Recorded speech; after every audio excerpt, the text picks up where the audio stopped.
Mr. Speaker, I rise to join my colleagues in supporting the amendment to the VAT Act, the motion which is before this Honourable House.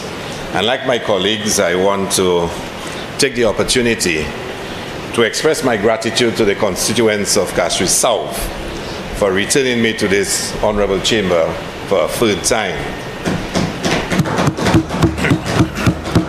Mr. Speaker, the last 4.5 years were quite intense.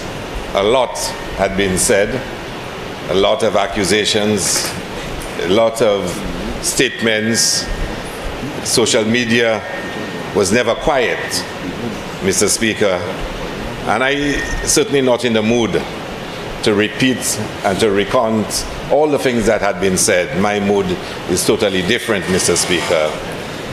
But on December 1st, the faithful constituents of Castries South made known their decision, Mr. Speaker, and that secret weapon that was brought in, Mr. Speaker, to destroy the member from Castries East and his economic policies, and of course, my good self, Mr. Speaker, failed miserably, Mr. Speaker, and the rest is history. Of course, Mr. Speaker, it was quite a mandate given to us by the people of St. Lucia and the constituents of Castries South. And once again, we pledge to continue to put people first, Mr. Speaker. But for us, more important this time, Mr. Speaker, is not just about putting people first, but to make a clarion call to all St. Lucians.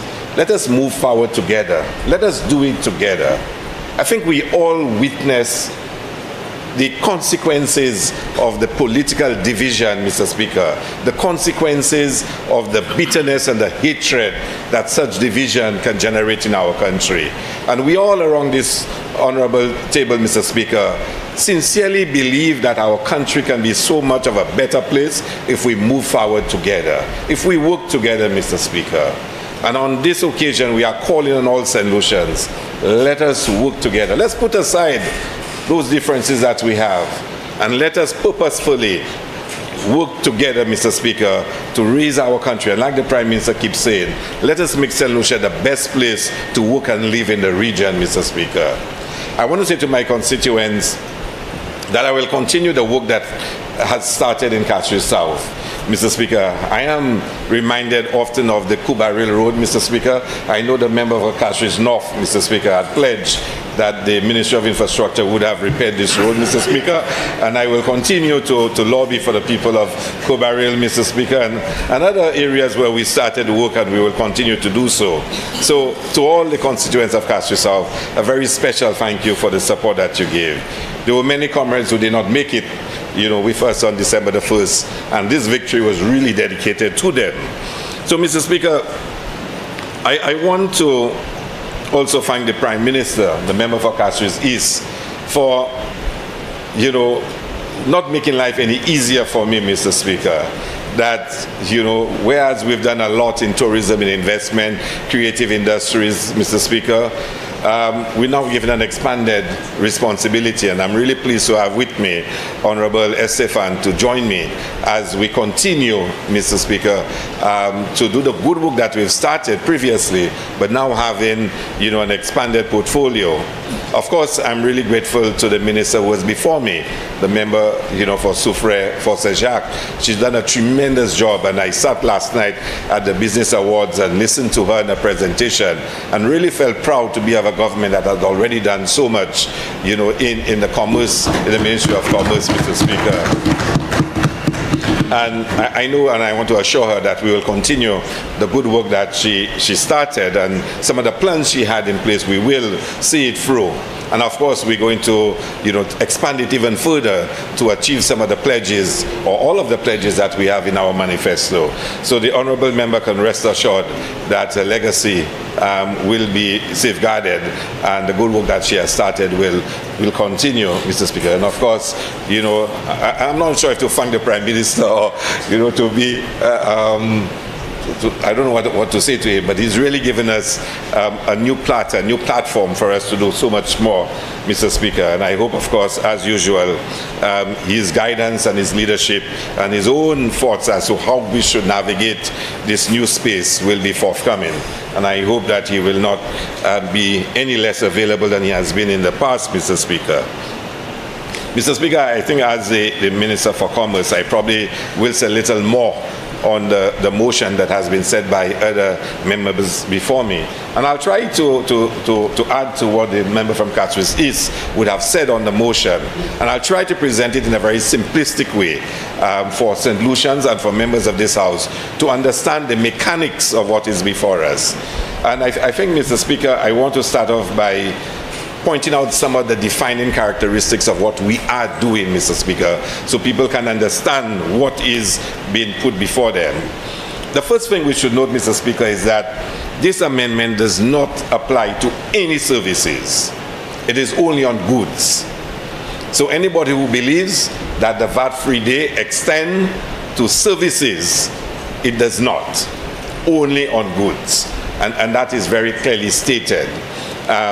And therefore, persons who are accustomed of paying legal fees should not go into a lawyer's office on Monday and believe that they would not have to pay VAT on those legal fees. You would still have to pay, fees on services. This relates to goods, the sale of goods. The VAT-free day is on the sale of goods. The second defining characteristic, Mr. Speaker, is that it has to be on goods that are available for what is described as the immediate issuance or delivery on the day of purchase. So you will notice there are certain exemptions. It cannot be on goods that are imported and will be coming to the country. So you cannot buy and pay for goods on that day for goods that are already not in stock or goods that will be imported and claim that you want it to qualify for a VAT-free designation. It will not apply. And that's really important. I think the member from Constituency is pointed out, in the case of hire purchase, you have to complete the purchase on the day. So you cannot go to courts and make a deposit and claim that you want it VAT-free. You would have had to pay off the full amount on the day. And that's really important. I don't think you can go to Shopbox and say you had imported goods and it's now there and you're clearing it on that day and therefore you should get VAT-free. No, it has to be purchased on the day, and it has to be in stock, and it has to be goods that can be almost immediately delivered or issued to you, the purchaser. And I think that's also quite important to note, Mr. Speaker. And questions have been asked as to why should business persons or business places register to be part of it. I think that the law is very clear in terms of the application of VAT, and therefore everyone is required to apply the VAT. And if you are going to be offering VAT-free and be part of the offering, the motion says it is persons that are approved by the controller of customs. In other words, you are required to apply it unless the controller designates you as not required to apply it on that day. And therefore, you would have to indicate whether you are participating on the day for you to be legally allowed not to charge VAT. So the Inland Revenue Department and the respective agencies will be making all the announcements, all the public service announcements, will be publicizing and explaining to business places. And I want to encourage all business places to register to be part of it and to be exempted to allow them to participate. Of course, there are some businesses that will say because of their operations, they may not be able to adjust their system to allow for the tabulations and the processing, so therefore they may not be able to participate. But we want to encourage all business places to be part of the VAT-free day and to be able to offer to customers VAT-free offerings, Mr. Speaker. It is an opportunity for St. Lucians, and it has been said by colleagues before me, an opportunity for them to be able to get goods on discounted prices. It is a government that cares about the people. It's a government that always seeks to find relief for the people of St. Lucia. And other countries have done it before. It's the first time we're doing it in St. Lucia. And of course, we need to work out the mechanics. But the intent is to bring relief as much as possible to the people of St. Lucia. I know there are a lot of friends of mine who want to buy Christmas gifts, and even colleagues in this honorable house that has to buy a lot of Christmas gifts, you know, and Mr. Speaker, is an opportunity for them, Mr. Speaker. I see the member from Miko North is smiling, Mr. Speaker, and he's probably, you know, Mr. Speaker, has his long Christmas gift list, Mr. Speaker. The member from Grozile, I know, Mr. Speaker, he has his Christmas party coming up when? Oh, Sunday, that's before the VAT-free day, Mr. Speaker. So it's an opportunity to buy all the perfumes and pieces of jewelry that some of you have to buy for the wives, Mr. Speaker, and husbands, Mr. Speaker. So take the opportunity to do so, Mr. Speaker.